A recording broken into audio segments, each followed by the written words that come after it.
কি খাবো তো তার কোনো হিসাব নাই।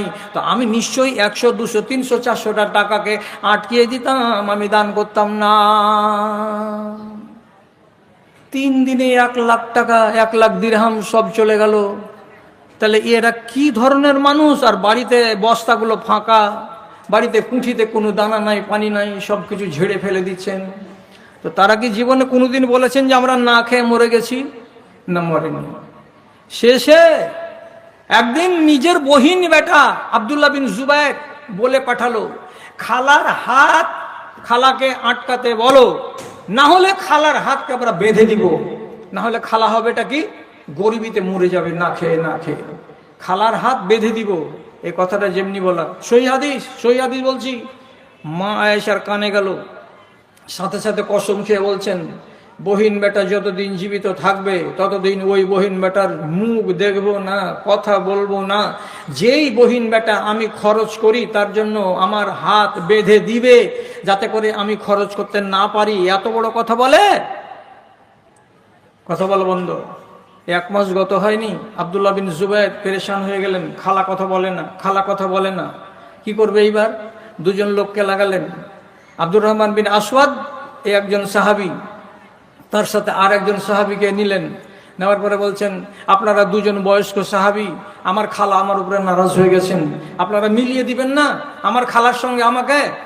তখন এরা 2 জন মশওয়ারা করলো, দিয়ে বলল কি, আমরা বিশাল বড় জুব্বা গায়ে দিয়ে যাব, আর তুমিও সেদিন জুব্বা গায়ে দিয়ে যাবে। আমরা মার কাছে অনুমতি চাইবো, ভিতরে আসবো আম্মা যান। তো নাম আমরা বলবো না, যখন আম্মা বলবে হ্যাঁ চলে এসো, তখন আমাদের সাথে সাথে তুমি পিছনে পিছনে ছায়ার মতো লুকিয়ে ঘরের ভিতরে ঢুকে যাবে, যেন দেখতে না পাই মা যে তুমিও আসো পিছন দিকে। বাড়ির গেটের কাছে এসে আসসালামু আলাইকুম আম্মা, আমরা আসবো ভিতরে, আমরা কয়েকজন আছি। মা আয়েশার বললেন না যে কে কে আছো, বললেন ঠিক আছে তোমরা ভিতরে চলে এসো। আব্দুল্লাহ বিন আসওয়াদ, আব্দুর রহমান বিন আসওয়াদ, উনি ঢুকে গেলেন ভিতরে। আর এই 2 জন এমনভাবে ঢুকছেন যে পিছন দিকে যে আরেকটা লোক আছে, মা আয়েশা টের পেলেন না। খাড়ো খাড়ো অবস্থাতে বলছেন, আম্মা আপনি আপনার বহিন বেটার উপরে এত রেগে গেছেন কেন? বলছে, আমি কসম খেয়েছি আমি জীবনে বহিন বেটার সঙ্গে কথা বলবো না। বলছি, এত কড়া কসম খাওয়াটা কি ঠিক হলো? আপনি মা, ওটা ছেলের দিন যায় না, ছেলে কাঁদছে আপনার সাথে কথা বলতে পাই না বলে, আপনি খালা মানে কি মায়ের জাত? তো আপনি আপনার বহিন বেটার উপরে দয়া করবেন না, রহম করবেন না? তো মা আয়েশা গরম গরম কথাই বলতে আছেন, এমন সময় এই জুব্বার আড়াল থেকে ছেলেটাকে একটু ইঙ্গিত করেছে চিমটি কেটে, আর যেমনি ইঙ্গিত করার সামনের দিকে এসে খালার পাটাকে ধরিয়ে নিয়ে এমনি জড়িয়ে ধরে নিয়ে বলছে, খালা আমি জীবনে এরকম কথা বলবো না। আপনাকে 1 লক্ষ দিরহাম দেওয়া হয়েছিল, আপনি সব খরচ করে দিয়েছিলেন, আবার যদি 1 লক্ষ দিরহাম আপনার নামে পাঠাতে হয়, আর আপনি যদি 3 দিনে খরচ করে দেন, জীবনে কথা দিচ্ছি আপনাকে এইরকম আর কথা বলবো না, আমার বলাটা ভুল হয়েছে মা, আপনি আমাকে ক্ষমা করে দেন। যখন বারবার ক্ষমা করে দেন বলতে লাগলেন, তখন এরা সাহস করে বলছে, আম্মা আমরা সুপারিশ করছি আপনার বহিন বেটাকে মাফ করে দেন।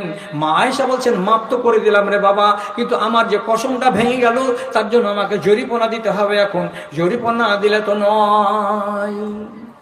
মা আয়েশা, সহি রিওয়ায়াত, তিনি বলছেন, আমি আমার কসমকে ভেঙেছি বলে 10 থেকে 12টা, অন্য রিওয়ায়াতে পাওয়া যাচ্ছে 40টা গোলামকে কিনেছি আর আজাদ করেছি, আর যখনই মনে পড়েছে চোখের পানি ঝরিয়েছি আর কেঁদেছি, আল্লাহ আমি এরকম কসম কেন খেয়েছিলাম, আর কসম খেলাম তো কসমটাকে ভাঙলাম কেন?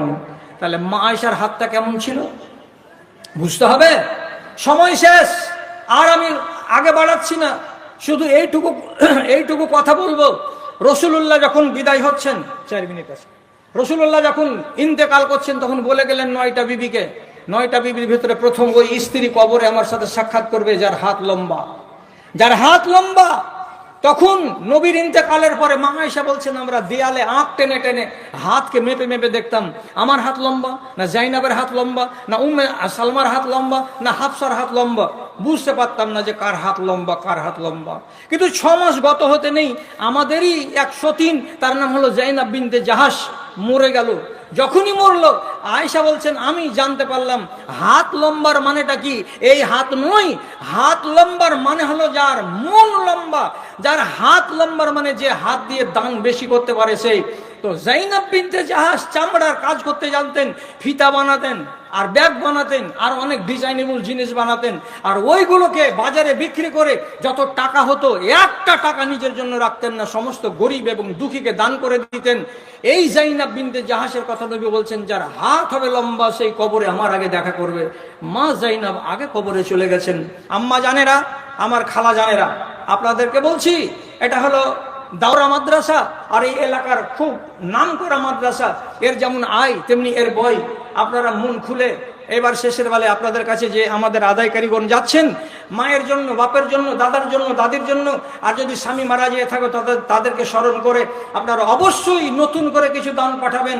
মা জাইনাব বিনতে জাহাশের যদি বেটি হন তো মায়ের সাথে যেন চরিত্রের একটু মিল হয়, এই নিয়েতে আপনাকে আবার নতুন করে কিছু দিতে হবে।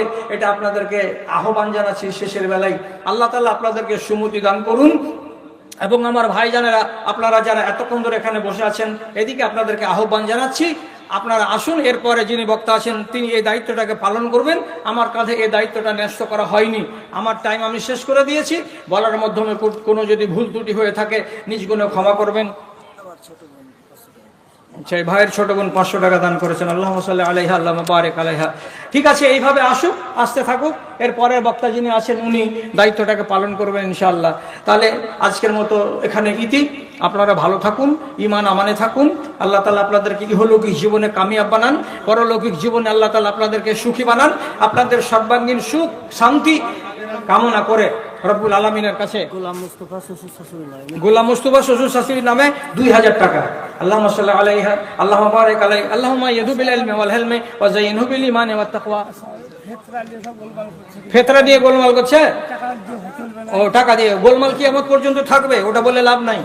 কেন? যে বাড়িতে যদি চাল ধান থাকে, শস্য থাকে, ওটা দিয়ে দিবেন।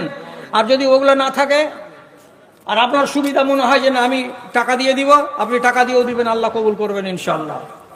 আর কাজিয়া কিয়ামত পর্যন্ত মিটবে না, ওগুলো মিটার জিনিস না, যেগুলো ইখতিলাফ। হাদিসের পাতাতে যত যত মশলাতে ইখতিলাফ আছে ওভাবে ওভাবে ওভাবে চলে আসছে, কিয়ামত পর্যন্ত চলতে থাকবে। যেটাকে ভালো মনে করবেন সেটা আপনি দিবেন, তাতে কোনো অসুবিধা নেই। আর একজন সেলিম আমার এক ভাইজান 2000 টাকা দান করেছেন, আল্লাহুম্মা সাল্লি আলাইহি আল্লাহুম্মা বারিক আলাইহি আল্লাহুম্মা ইয়াদু বিল ইলমি ওয়াল হিলমি ওয়া যায়িনহু বিল ঈমানি ওয়াত তাকওয়া। আরেকজন আমার ভাইজান 500 টাকা, আরেকজন বেনামিতে 1000 টাকা দান, আরেকজন 100 টাকা। আল্লাহ তো আমার ভাইদানকে তুমি কবুল করো, যে আশা দান করেছে আল্লাহ তার আশাকে পূরণ করো। রব্বানা তাকাব্বাল মিন্না ইন্নাকা আনতাস সামিউল আলিম ওয়া তুব আলাইনা ইন্নাকা আনতাত তাওয়াবুর রহিম। আমিন আমিন বিরহমাতিকা ইয়া আরহামার রাহিমিন।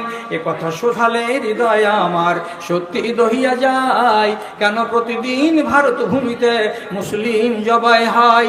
রামের দেশে রবে রাম ভক্তরা, তাদের বড় সমাদর। দেশের সেবক যত সব ওরা মুসলমান দাগাবাজ চোর। মাথা মোটা এই বজ্জাত রাখে ইতিহাসকে দেখায়, কেন প্রতিদিন ভারত ভূমিতে মুসলিম জবাই হয়। আজিমুদ্দিন সাহেব বাবা নয় 500 টাকা। আল্লাহুম্মা সাল্লি আলাইহি আল্লাহুম্মা বারিক আলাইহি আল্লাহুম্মা আকসির মালাহু ওয়া লাদাহু ওয়া বারিক লাহু ফিমা আতাইতাহু ওয়া জিদ ফি উমরিহি। রব্বানা তাকাব্বাল মিন্না ইন্নাকা আনতাস সামিউল আলিম। আমিন আমিন বিরহমাতিকা ইয়া আরহামার রাহিমিন। স্বাধীনতা নিতে দেশের মাটিতে আরেক ভাই দিয়েছেন 300 টাকা। আল্লাহুম্মা সাল্লি আলাইহি আল্লাহুম্মা বারিক আলাইহি। স্বাধীনতা নিতে দেশের মাটিতে রক্ত বীজ ঢালি, খঞ্জর হাতে শহীদ হলো টিপু, তোপ খেলো শওকত আলী। মার নামে এক ভাইয়ের স্ত্রী, ও ইনার মা, আচ্ছা আপনার মা, আচ্ছা আলহামদুলিল্লাহ। আমার এক ভাই এখানে এসেছেন, উনার মা একটা সোনার, এটা নাকছাবি আছে মনে হচ্ছে, তা যাই হোক সোনার একটা গয়না উনি দিয়ে পাঠিয়ে দিয়েছেন। একবারে খাঁটি সুন্নাতি দান। রাসূলুল্লাহর যুগের মায়েরা সোনা আর চাঁদি বেশি বেশি করে দান করতেন।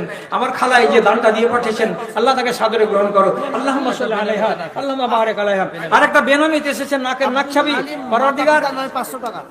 যে আশায় দান করেছে আল্লাহ তুমি তার আশাকে পূরণ করো। বেনামিতে এক ভাই মাতা পিতার নামে 500 টাকা, আরেকজন ভাই আমার 700 টাকা, আরেকটা আওয়াল নামে একজন 5000 টাকা দান করেছেন। আল্লাহুম্মা আফিল ওয়া রাহমু, আল্লাহুম্মা আইয়িদহু বিল ইলমি ওয়াল হিলমি ওয়া যাইনহু বিল ঈমানি ওয়াত তাকওয়া, আল্লাহুম্মা আকসির মালহু ওয়া ওয়ালাদাহু ওয়া বারিক লাহু ফিমা আতাইতাহু ওয়া জিদ ফি উমরিহি আমিন। আরেকজন 100 টাকা দান কবুল করো পাক সুবহান। স্বাধীনতা নিতে দেশের মাটিতে রক্ত দিয়েছি ঢালি, খঞ্জর হাতে শহীদ হলো টিপু, তোপ খেলো শওকত আলী, তোপ খেলো শওকত আলী। তবে কোন মুখে বলো পাকিস্তান যেতে, তোমরা কি যাবে লঙ্কায়? কেন প্রতিদিন ভারত ভূমিতে মুসলিম জবাই হায়? একথা শোধালে হৃদয় আমার সত্যি দহিয়া যায়। কেন প্রতিদিন ভারত ভূমিতে মুসলিম জবাই হয়? গুজরাট গিয়ে দেখো না তামাশা, তোমার উঠায় চোখের ঠুলি, পথের দুধারে সরায় ছিটিয়ে কত শত মানুষের খুলি রে, কত শত মানুষের খুলি। মুসলিম হওয়ার এই কি শাস্তি? পোড়া লাশ জানিতে চাই, কেন প্রতিদিন ভারত ভূমিতে মুসলিম জবাই হয়? রেডি? আচ্ছা, ঠিক। তাহলে হলো, একটু শেষখানে টাচ করা হয়ে গেল। আবার আসবে সিলসিলা, বড় মাদ্রাসা, বড় কাজ। এরপরে যিনি আছেন ওনাকে আপনারা স্টেজে নিয়ে আসেন, সময়ের সাথে বাধা। আলহামদুলিল্লাহ, আরেকজন ভাই আমার 3000 4